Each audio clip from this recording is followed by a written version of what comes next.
actually draw the boundaries. But anyway, these are the players, if you will. So now this is your team. This is your TIF team, ladies and gentlemen. Those are the players that are present in your community. And this shows you a little bit. Now you have your handout. So this is in your handout. This map shows the boundaries of the ward, and then you can see the TIF districts, you know, in the colored squares. So you can see how they overlay. And so that's the geography. That is the economic geography of TIFs for your community. That's how they lay here. Okay. Okay. So first headline: your TIFs took $1.3 million from you last year, 2013. That's the first time anybody's ever heard that. So now you know. You gave those TIFs took from your ward $1.3 million in 2013. The six TIFs spent a total of $5.6 million. And some of it was not in a lot of it was in the ward, but some of it was out of the ward. The Department of Planning and Development skimmed $115,000 from you. So they are, since they manage the TIF program, they're in the fortunate position they can grab some money as it goes by in the conveyor belt. And they've taken $7.6 million from all the TIFs because they can. Which is weird because they're a budgeted item in the city's budget, and you would presume that when the mayor gives them their budget for the year, that's what they're supposed to operate on. But except they can grab another almost $8 million of our taxes without anyone saying anything about it. And they took, of that, they took $115,000 from you guys. So you might want to know what they did with it. The total taxes extracted by the 3 TIFs that I mentioned that were very much present in your ward. So that's a special case. We want to put an extra lens on those guys because they're so present in the ward. How much have they collected since they were created? And some of them were created 20 years ago. So put it all together, those 3 TIFs, a total of $7 million. So that's all, you know, that's not chump change. What happened to that money? Now, the next thing I'll tell you that is also news is, remember I said there was $1.7 billion sitting in the TIF accounts at the end of 2013? Remember? Okay. How much of that came from you? So, another way to put it is, how much money from this ward is sitting in the bank, so to speak, or somewhere, just sitting there? Best of our ability, $10 million. So that's news. That's never been reported before. Did you know that? No. So I'm sure people here, we heard testimony from your neighbors, ample testimony about needs in this community. You know, pressing needs of our children, of our parks. And I'm sure we could spend the rest of the night with everybody telling a story about how public transportation is not working for you, or you know, you were looking for some health services that weren't available. I'm quite sure people will have much to share. And if you went to your alderman and complained about these things, the alderman would say, well, I feel you, but we're broke. There's no money. So, Is that the amount from the primary 3 or from the 6? That's from all of them. Okay. Yeah. So the question is back to some of these very, powerful questions is, are we broke? Who plans what for who? Where's this money? And why can't we have access to it? It's your taxes. I mean, it's nothing strange. I mean, it's nothing unusual. It's not like a federal grant or something that's very complicated. No, it's your property taxes. $10 million sitting right this minute somewhere. Yeah, says Granny. Oh my goodness. Now, just to put this in perspective, the top 10 TIFs in the whole city, are not here. But the number 1 TIF is the Near South TIF that took in $61 million in 2013. They spent $100 million. They had a fund balance of $125 million. So that's 1 TIF, the number 1 TIF in the city. So you add up just these top 10 TIFs, and their bank account is almost $600 million.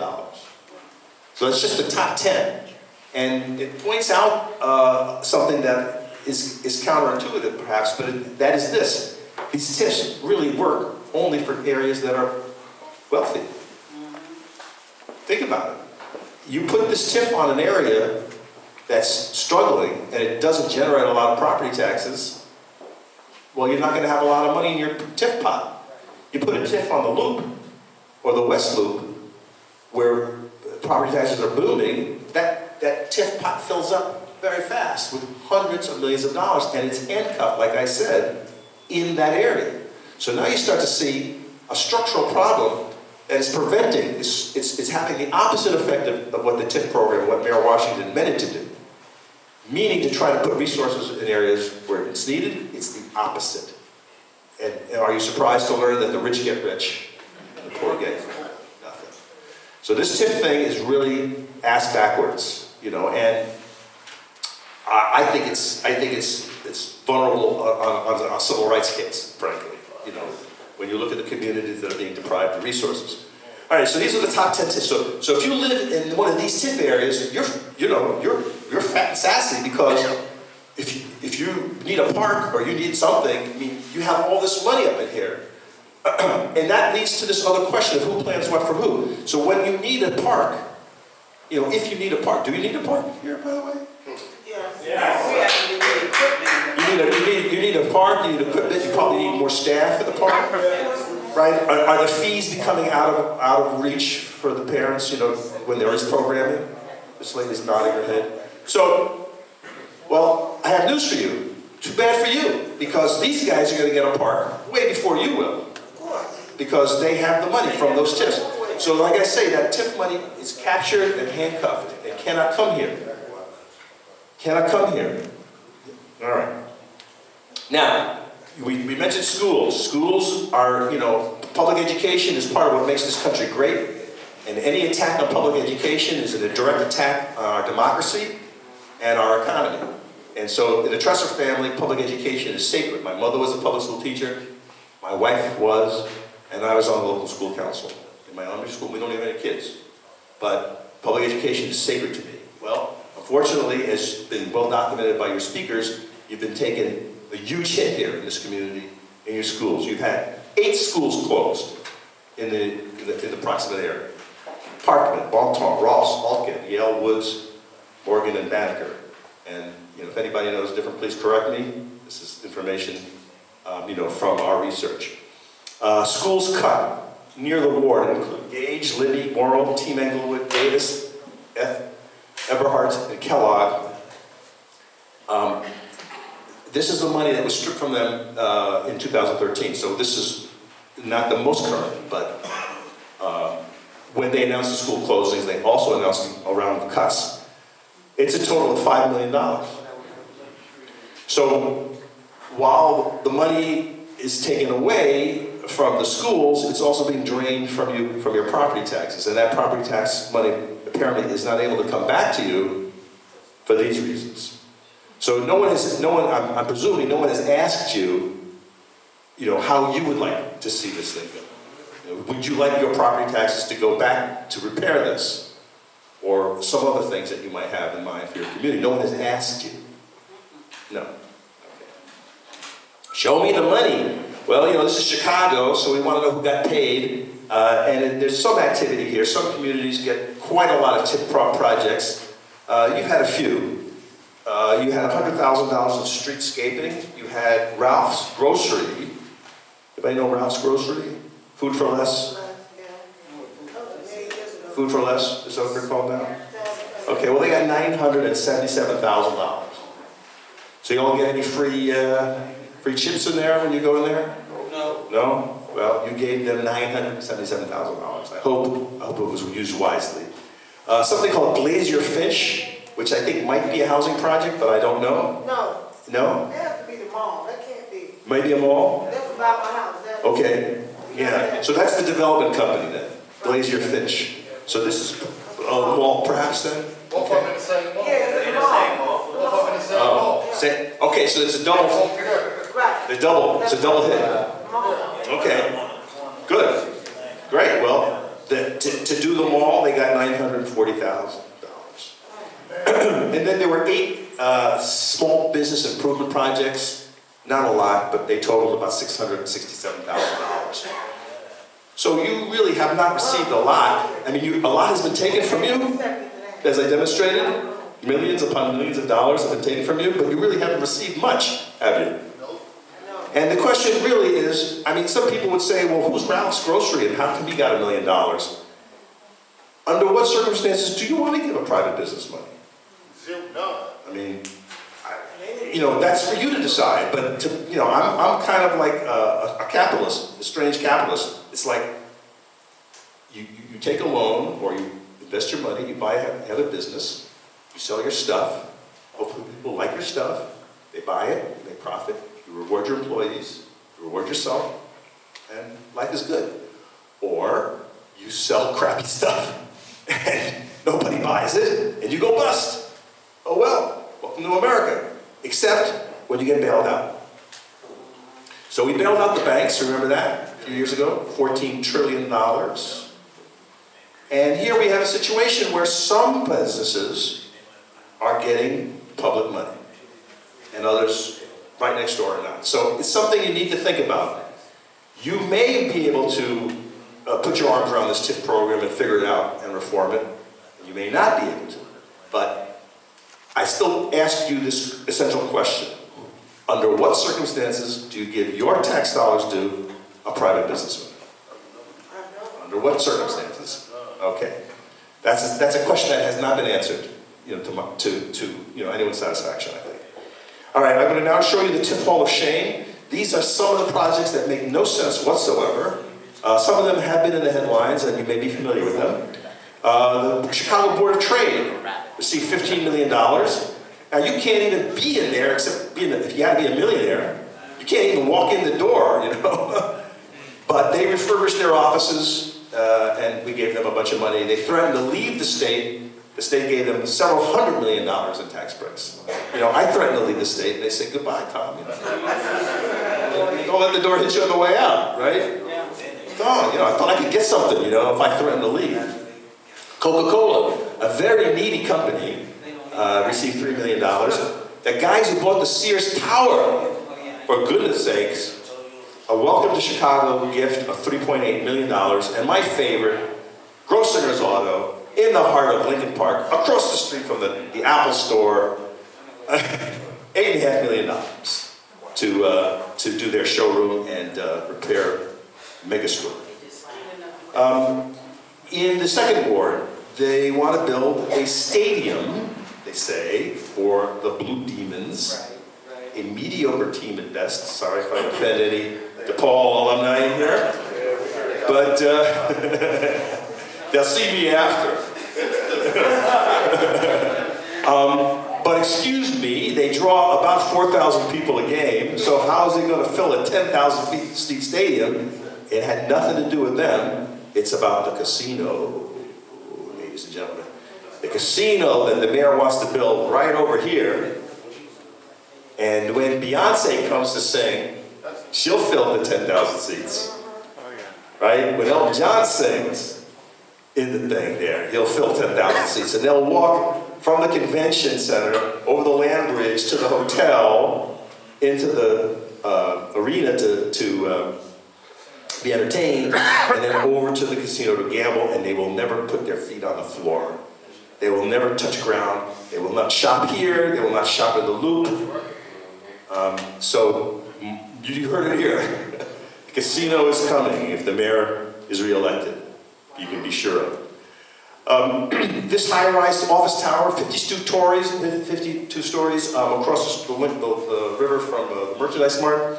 $29 million in TIF money to build this park. I remember I asked you if you guys needed a park. Yeah. Well, too bad for you. They're going to get one before you do, because they know the mayor. They knew the old mayor. They knew the new mayor. So this 52-story office tower, which has probably cost about $220 million, give or take, is going to get $29 million from the taxpayers of that part of the city to build this thing. Now, who's going to use this park, really? I mean, look, there's this building that's like a barrier. Here's the Lake L, that's a barrier.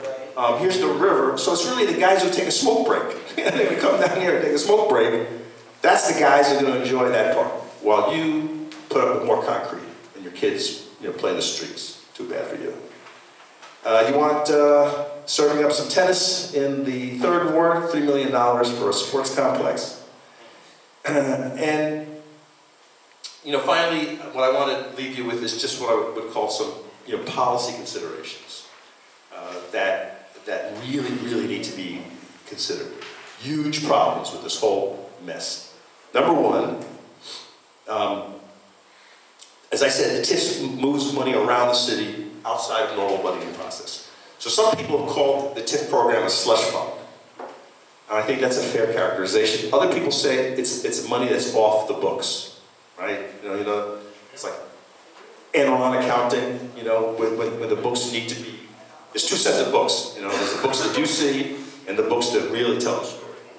Well, this whole thing is off the books. This whole process that I'm speaking to you about is not available to your aldermen and the public in a considered manner when they discuss the budget. As the budget process moves through the city council, this is not that. This is off the books, and therefore it's subject to clout and corruption. And this thing about the transporting the money is even worse because that happens even under the radar.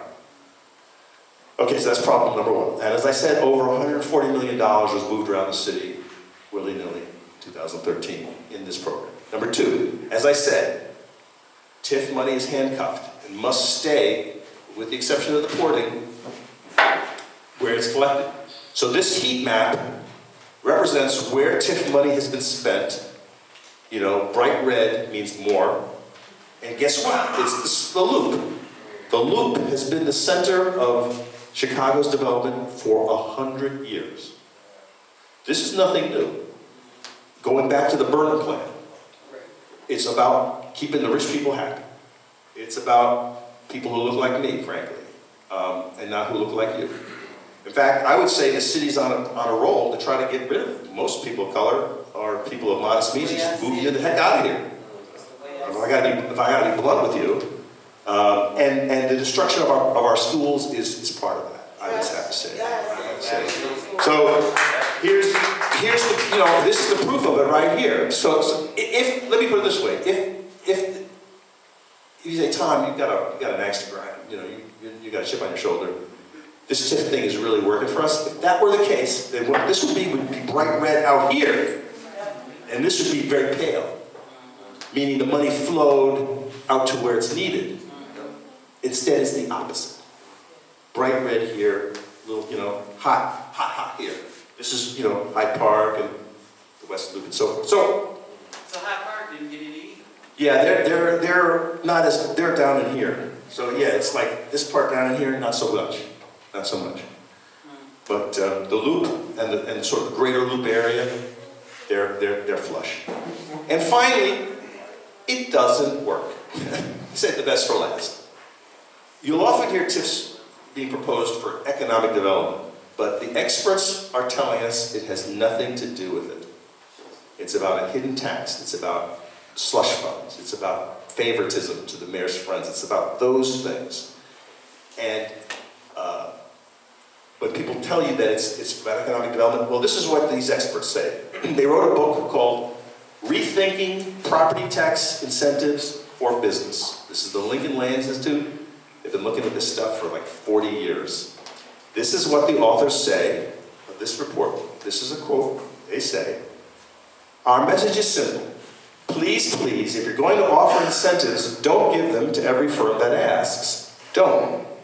90% of the time, they don't work, and handing them out after a company has already located in an area without them makes no sense at all."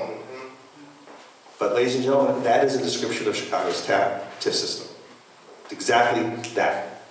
So those are the three major policy issues that I would say, aside from all the other injustices and craziness that we've gone over. I urge you to go online. This URL is on our handout. Sign our online petition. We'd like to send 5,000 signatures to the mayor to empty those TIFs. Turn that money, that $1.7 billion, In our community. I want to empty them downtown. Yeah. Well, if that $1.7 billion were flushed, and 56% of it went to the public Board of Ed, that'd be a one-time gift of about $970 million. So the Board of Ed could probably use that. Money. But the mayor says that money is not available, and he won't tell us where it is. So that's a question that I think you should ask your candidates. Anybody who's asking for your vote, where's the money? You want to know where, where that guy says, show me the money, right? That guy. You need to be that guy. Show us the money. It's our money. It's $2 billion. Where is it? Where is it? All right, ladies and gentlemen, that concludes my presentation. You have been illuminated.